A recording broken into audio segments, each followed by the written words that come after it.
Everyone on the terminal heard the old Japanese admiral struggle to speak, but no one stopped to listen. People walked past him, rushed, annoyed, pretending not to notice the trembling hands of a man who had once commanded ships across oceans.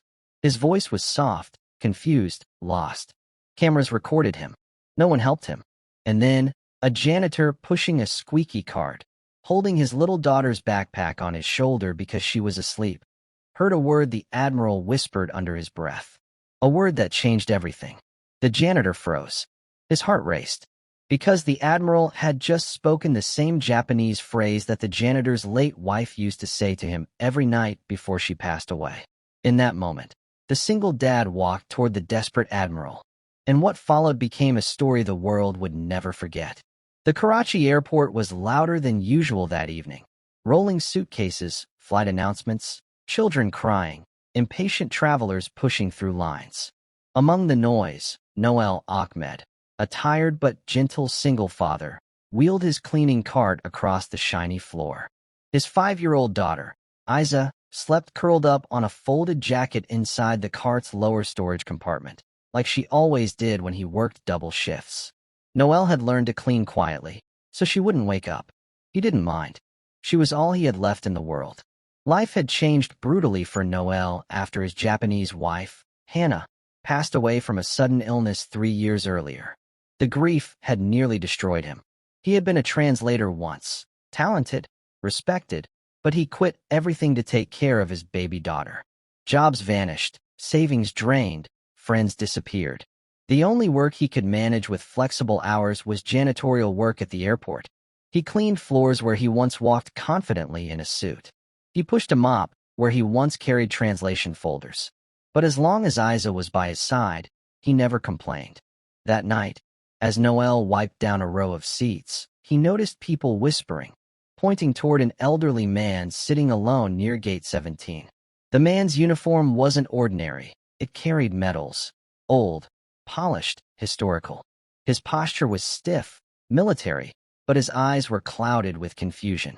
A gray-bearded Japanese admiral, alone and disoriented, tried asking questions, but everyone brushed past him, annoyed or uninterested. Some even recorded him on their phones, laughing under their breath. The admiral spoke in Japanese, but his words were fragmented, almost trembling. Watashi wa doko? Where am I? He repeated. Noel paused mid-wipe. His chest tightened. It had been years since he heard Japanese spoken so softly. It felt like Hannah's voice echoed through the terminal. He stepped closer, listening. The admiral clutched a small wooden box, old, carved, fragile, holding it to his chest as if it were the last important thing in his life. A security guard approached him briefly to shoo away people recording, but didn't actually help. "Sir, please stay seated. Someone will assist you later," he mumbled before walking off. The admiral's hands shook. His breathing was strained. He whispered a single, emotional phrase that made Noel's entire world stop. "Eishite Karita Kodo Wajirinai. I won't forget the kindness you gave me." It was the same phrase Hannah used to say when Noel tucked her in during her final days. Hearing it now, uttered by a stranded Japanese admiral, felt like fate reaching out and grabbing his heart.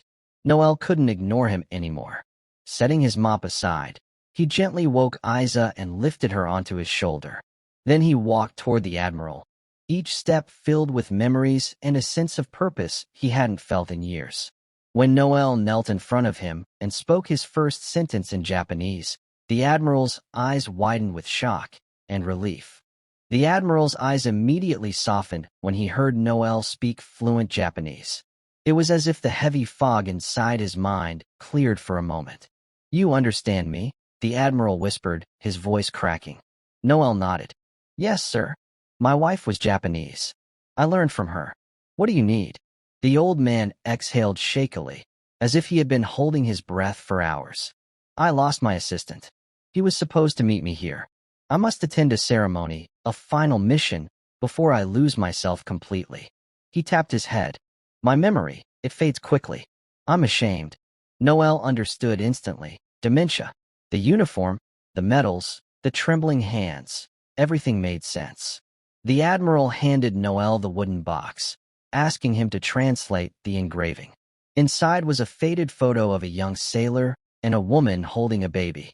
Tears welled in Noel's eyes as he read the words aloud.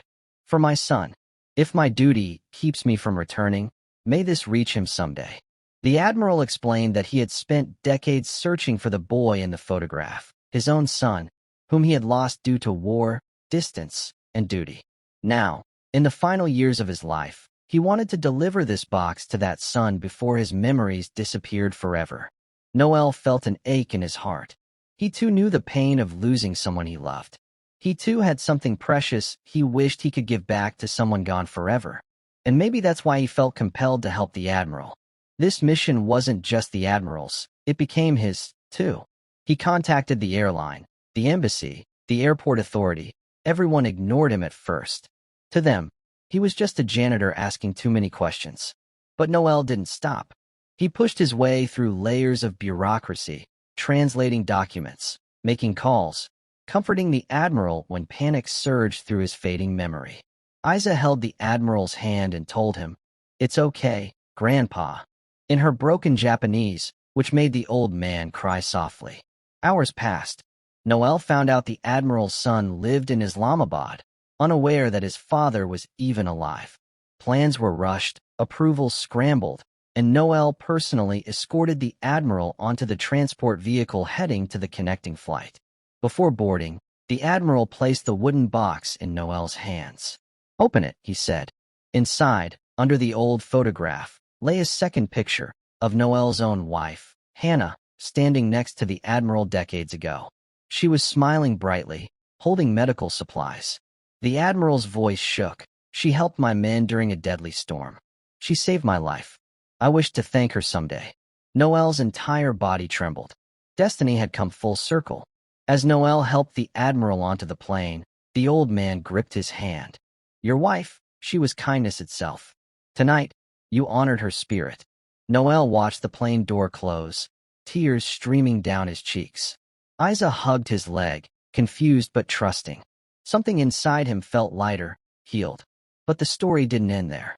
2 weeks later, while Noel and Isa were having a simple dinner in their small apartment, there came a knock at the door. When Noel opened it, he froze. Standing outside was the Admiral's son, tears in his eyes, holding a letter from his father. What happened next would change Noel's life, his daughter's future, and the legacy of the Admiral forever.